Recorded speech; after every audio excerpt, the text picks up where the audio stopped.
안녕하세요, 맥스입니다. 거의 4주 만에 영상을 찍는 것 같은데 삶이 바빠가지고 어쩔 수 없었다는 점 그랬었습니다. 요번에 일을 구해서 한 달 정도 지금 하고 있는데 일 관련된 영상도 한번 찍어보는 게 괜찮다 싶어서 이렇게 영상을 찍게 됐어요. 오늘 다뤄볼 주제는 어떻게 캐나다에서 취업을 하고 정확하게 말하면은 저희 유학생 같은 어학연수 아니면 유학생을 위한 파트타임 알바 개념으로 일하는 거 어떻게 찾고 어떤 거를 준비를 해와야 되는지 그런 거를 제가 한국에 있었을 때 더 알았으면 좋겠다 싶었던 거를 얘기를 해볼까 해요.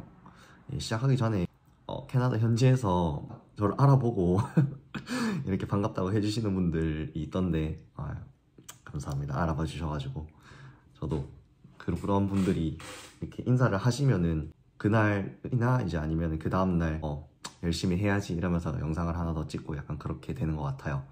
이제 잡설은 여기까지 하고 코업이나 워킹홀리데이를 왔을 때 이제 어떻게 자기가 알바를 구하는지, 한국이면 뭐 알바 천국이나 뭐 그런 데서 알바를 잡잖아요. 이런 것도 이제 캐나다에서도 그런 종류의 사이트가 있고 그런 거에 대해서 설명을 드리고자 합니다. 먼저 여기에 만약에 워킹홀리데이나 이제 코업을 시작했다 하면은 코업 같은 경우에는 그 수업이 있는 기간이 있고 이제 수업이 끝나고 일할 수 있는 기간이 있어요. 이제 수업이 있는 기간에는 6개월 플러스 6개월 아니면 3개월 플러스 3개월 이런 식으로 진행을 하는데 요 3개월이나 6개월 수업을 진행하는 동안에는 주에 20시간 정도 일할 수 있습니다. 요거 끝나면은 이제 주에 40시간 일할 수 있고 그렇게 해서 저는 지금 주에 20시간 정도를 일을 할 수 있고 실질적으로 일하는 거는 한 15시간 정도 일을 하는 것 같아요. 캐나다에 들어오시면은 워킹 비자를 가지고 그 다음에 신넘버라고 해서 세금 관련돼서 자신을 증명을 해야 되는 그런 번호가 있어요. 신넘버라고 SIN 이렇게 해서 신넘버라고 해요. 그거를 받고 나서부터 이제 일을 할 수가 있습니다. 합법적으로 이렇게 받고 나서는 보통은 이제 여기서 서버나 아니면은 카페 그런 데서 바리스타나 뭐 그렇게들 많이 하더라고요. 식당 일 하는 거죠. 그런 거를 많이 하고 왜냐면은 이런 게 팁도 좀 잘 나와서 이제 캐나다는 팁 문화가 있어서 원래 미니멈 웨이지 최저임금보다는 좀 더 벌 수 있다라고 생각을 하면 될 것 같아요. 저 같은 경우에는 지금 최저임금이 여기 15.65달러 한국 돈으로 하면 요즘 환율이 올라서 16,000원 정도라고 보면 딱 맞을 것 같은데 거기다가 이제 팁도 받으면 거의 1시간에 2만원 정도는 버는 것 같아요 요즘. 그래서 저는 주에 15시간 일한다 하면은 대충 120만원 한 달 일했을 때 주 3일 정도 해서 120만원 정도 버는 것 같아요. 그래서 하면은 대충 반값 정도는 나온다 이렇게 생각을 하시면 될 것 같습니다. 일에 관련돼서는 조금 이따가 얘기를 하고 일을 어떻게 구하냐 이제 여기서는 레주메라고 해서 이력서를 작성을 해서 이제 제출을 해야 합니다. 이력서를 제출을 할 때 어떤 양식이 있고 이런 것들은 여러 가지가 있는데 저 같은 경우에는 맨 처음에 그 인터넷에 이력서를 대신 써주는 그런 사이트가 있어요. 예를 들어 자기가 레스토랑에서 근무를 한 적이 있다 하면은 그거 관련된 리스트가 따다닥 나오거든요. 그래서 자기가 넣고 싶은 거를 클릭하면 얘가 알아서 문장을 만들어줘요. 그렇게 해서 저는 그런 걸 작성을 했었고 아마 구글에 레주메 그런 프로그램 같은 거를 타이핑을 해보시면 이게 아마 나올 거예요. 그런 사이트가. 그런 게 보통은 돈을 지불해야지 그런 문서를 다운을 받을 수 있는데 요즘 그런 거 잘 돼 있잖아요. 아이폰 갖고 찍으면은 바로 텍스트 복사 다 되잖아요. 그래서 그런 거 굳이 구매하지 마시고 이거 복사해가지고 그 양식 대충 만들어서 이렇게 붙여도 되고요. 아니면은 그 양식을 그 스크린샷을 해서 붙여 넣은 다음에 그 프린터로 뽑으면은 그건 똑같이 보이거든요. 그게 자기가 스크린샷으로 만든 건지 아니면은 자기가 작성을 해서 만든 건지 잘 몰라서 그런 거 같은 경우에는 그렇게 만들면 됩니다. 그래서 그렇게 레주메를 작성을 하시고 이제 그런 이력서를 갖고 인디드라고 해서 여기 캐나다에서 약간 알바 천국 같은 그런 사이트가 있어요. 인터넷 사이트 검색을 하셔서 들어가 보면은 거기에 리스트가 쫙 있고 지금 어떤 게 하이어링을 하고 있는지 어떤 게 모집을 하고 있는지 그런 게 나옵니다. 그런 것들을 찾아서 그 사이트로 연락을 하셔도 괜찮은데 보통은 사이트로 연락을 하면은 10개 중에 1개 연락 오면 많이 온 편이라고 저희들은 얘기하거든요. 그 정도로 사이트에서 바로 이렇게 답장이 오는 경우가 거의 없어요. 여기가 괜찮다 생각이 들면은 그냥 거기 가셔서 여기 하이어링 하던데 여기 레주메 제출하러 왔다 하이어링 하고 있냐 물어보시고 여기서 제출을 하시고 이렇게 가셔도 괜찮습니다. 제 친구 중에 한 명은 그냥 카페에 일하고 싶은데 다운타운 한 바퀴 쭉 돌면서 여기 괜찮은데 싶은데 들어가가지고 여기 하이어링 하고 있냐 그래서 그냥 레주메 내고 그렇게 해서 한 20군데 정도 찔러본 다음에 거기서 자기가 마음 가는데 그렇게 선택해서 하더라고요. 그렇게 해서 상관없는 것 같아요. 그래서 이제 인디드를 사용을 해서 이렇게 찾아도 되고, 인디드 같은 경우는 여기 현지 식당 같은 게 많이 올라오고요. 아니면은 우벤유나 그런 저희 한국 사이트를 이용을 하시면은 한국 식당을 가실 수도 있습니다. 그런 곳에서도 많이 하이어링을 하고 있어요. 그래서 거기서 파트타임을 구하셔도 상관없을 것 같습니다. 이제 가장 중요하게 말씀드리고 싶은 게 경험을 만들어 오셔야 됩니다. 한국에서. 여기서는 저희는 영어를 못하는 한국인, 외국인, 이제 외국인 유학생이니까 최소한 한국에서 이러한 경험 해봤다 같은 거를 만들어 오시는 게 좋습니다. 저 같은 경우에는 지금 일하는 곳이 Old Spaghetti Factory라고 해서 약간 우리나라 아웃백 같은 느낌인데 파스타를 좀 더 많이 팔고 좀 더 싼 느낌으로 많이 팔아요. 근데 여러 가지 하는 것들이 전체적으로 다 아웃백 스테이크 하우스랑 비슷한데, 제가 아웃백 스테이크 하우스에서 한 1년 정도 일한 경험이 있었습니다. 그래서 그거를 또 좋게 보고 면접 당일날에 너를 하이어링 하겠다 이렇게 말을 하더라고요. 그때 이제 약간 좀 셔츠 같은 것도 입고 갔고 머리도 좀 깔끔하게 하고 갔었고 전체적으로 깔끔한 그런 느낌을 주게 이렇게 해서 갔었습니다. 그래서 그 매니저가 얘기를 하기를 첫인상이 가장 좋아 보여서 이제 바로 하이어링 하게 됐다 이렇게 말을 하더라고요. 뭐 그 밑바닥에는 여러 가지 그 면접에서 대답을 했던 것들이나 이런 것들이 있었겠죠. 면접에서 물어보는 것 같은 경우에는 자신의 강점, 단점, 왜 여기를 골랐는지 뭐 그런 거 정도 물어보는 것 같아요.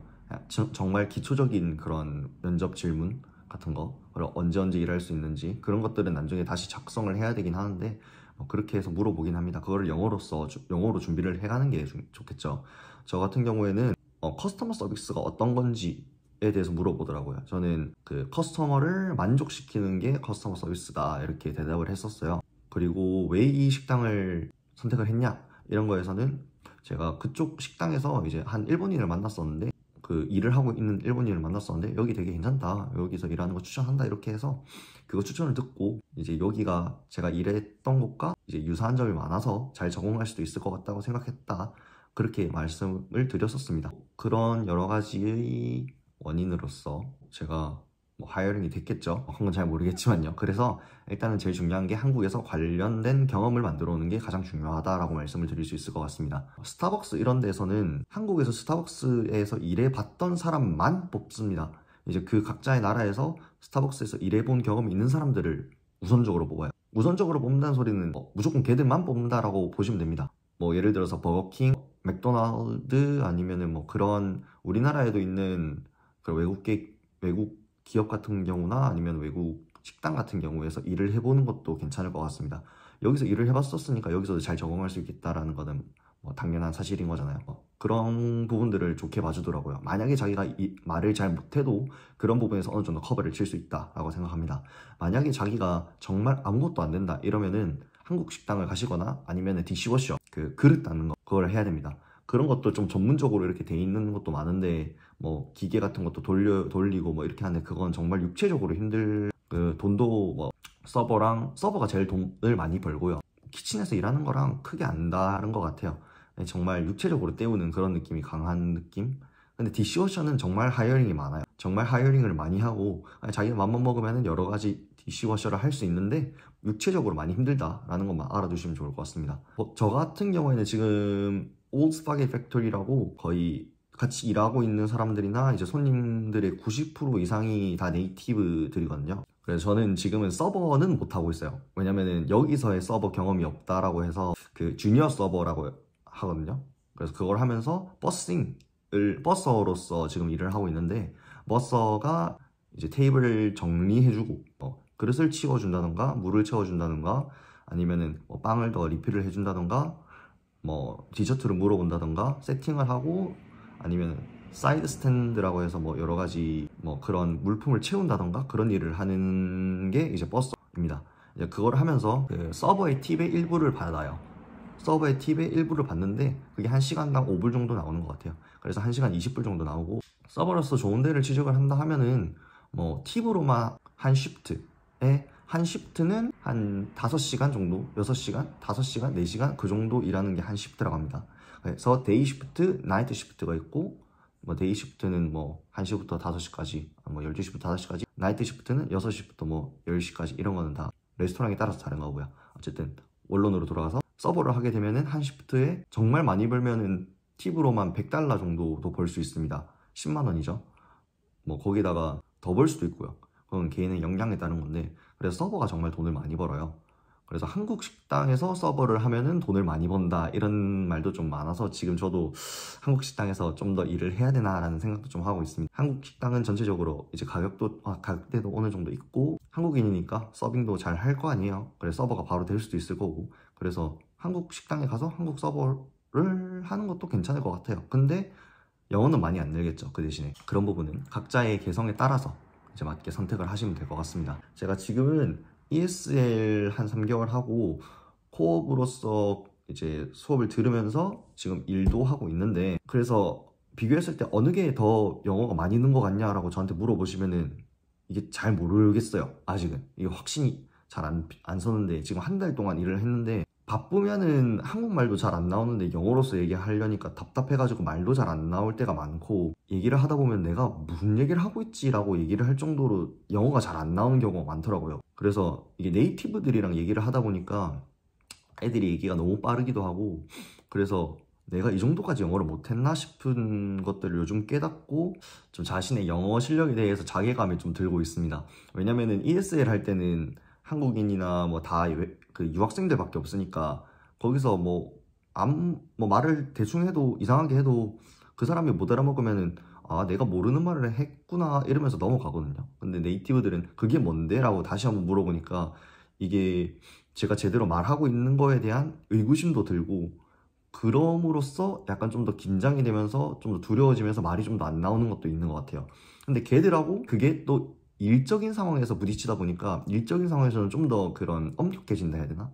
좀 더 빨리빨리 해야 되는 것 같은 그런 느낌이 있어서 더 말이 안 나오는 그런 나쁜 거에 나쁜 거를 지금 부딪히고 있는 상황인데, 지금 딱 그러고 있어요. 그래서 이거를 어떻게 풀어나가야 될지가 지금 저한테는 가장 큰 과제인 것 같아요. 뭐 나중에 나중에 좀 더 괜찮아질 거라고 생각을 하지만, 그래서 ESL보다 일하는 게 무조건적으로 영어가 많이 들 거다 이렇게는 또 말씀을 못 드릴 것 같아요. 이게 각자의 장단점이 있을 것 같아서 또 뭐 그렇게 일이 바쁘지 않고 네이티브랑 잘 얘기할 수 있는 직업이면 또 괜찮을 것 같고요. 저 같은 경우에는 이제 조금 그렇다라고 말씀을 드리고 싶습니다. 직업을 구할 때 만약에 서버를 한다 하시면은, 식당에 들어가서 서버를 한다 하시면은 약간 주류를 판매하는 그런 식당도 많을 거예요. 만약에 술집에서 일을 할 수도 있을 거고요. 그래서 여기서는 SIR, Serve in Right 라고 해서 그런 자격증이 있어요. 그거는 인터넷으로 딸 수 있는데 35불을 내고 이제 인터넷으로 3번까지 칠 수 있습니다. 이제 3번을 80점 이상을 맞아야지 이제 취득을 할 수 있는데, 문제가 좀 어려운 편이에요. 제가 봤을 때는 뭐 법률 쪽까지는 아니더라도 만약에 이러이러한 상황일 때 서버가 해야 될 가장 올바른 점이나 뭐 술이 취했을 때 뭐 이런 거나 손님이 술이 취했을 때 술을 더 팔면 안 된다는 그런 규정도 있거든요. 만약에 그래서 팔았다가 손님이 잘못되면 그 식당이 전적인 책임을 지기 때문에 이런 자격증을 따게 합니다. 그래서 SIR 이 자격증이 있으면 좀 더 그런 서버 관련해서 일을 잡기가 편할 거예요. 저도 이거를 하기 전에 SIR 자격증을 가지고 이것도 있다라고 하니까 좀 더 경쟁력이 있었던 것 같아요. 그래서 이 자격증도 따놓으면 좋다. 근데 어떻게 따냐? 인터넷에 다 답이 있습니다. 다 답이 있어요. 그래서 인터넷에 한 100개 안에서 이제 문제가 한 30개 정도 나오는 것 같은데, 100개가 다 인터넷 찾아보면 다 있거든요. 그래서 그거를 찾아서 막 뒤져서 이렇게 정답을 하시면 됩니다. 좀 귀찮을 뿐이지 다 하시면 돼요. 굳이 공부할 필요까지는 없는데 뭐 하시고 싶다 하시면 하셔도 돼요. 근데 실질적으로 그렇게 쓰는 것 같지는 않은 것 같더라고요. 약간 편법일 수도 있긴 한데 그런 방법도 있다라고 말씀을 드리고 싶습니다. 오늘은 이렇게 캐나다에서 이제 어떻게 일자리를 구하는지에 대해서 말씀을 드렸고요. 신넘버부터 뭐 어떻게 레주메를 쓰는지, 워크인으로 이제 레주메를 제출해라 이런 것도 있었고, 인디드를 사용을 해야 하는 게 좋은데 아까 말씀드렸듯이 이제 직접 찾아가서 워크인으로 이렇게 제출을 해라 라고 말씀을 드렸고요. 경험을 한국에서 만들어 와야 한다, 아니면은 이제 그런 알바를 가지기가 힘들다라고도 말씀을 드렸습니다. 팁 같은 경우에는 많이 나오면은 서버는 뭐 1시간에 3만원, 4만원도 나오는 걸로 알고 있어요. 근데 뭐 그건 직업에 따라서 좀 다릅니다. 그 어느 식당에 따라서도 좀 다르고 팁이 잘 나오는 데가 있고 안 나오는 데가 있으니까요. 팁이 뭐 서브웨이 같은 데는 이제 앉아서 서비스를 주고 하는 곳이 아니기 때문에 잘 팁이 안 나오고요. 이런 카페 같은 종류도 대체적으로 잘 안 나오는 걸로 알고 있습니다. 근데 앉아서 이제 밥을 먹고 만약에 서버가 와서 이제 자기 테이블도 관리를 해주는 그런 식당이면은 좀 더 팁을 준다, 그렇게 보시면 될 것 같습니다. 아웃백 같은 거 생각하시면 딱 맞을 것 같아요. ESL과 이제 워킹홀리데이나 이제 코업으로 일을 하면서 어떤 게 더 자기의 영어 실력이 늘지는 퀘스천 마크, 아직 잘 모르겠다, 그렇게 생각을 합니다. SIR 따면은 좀 더 좋다라고도 말씀을 드렸고요. 네, 오늘은 이렇게까지 말씀을 드리고 인사를 드리도록 하겠습니다. See ya!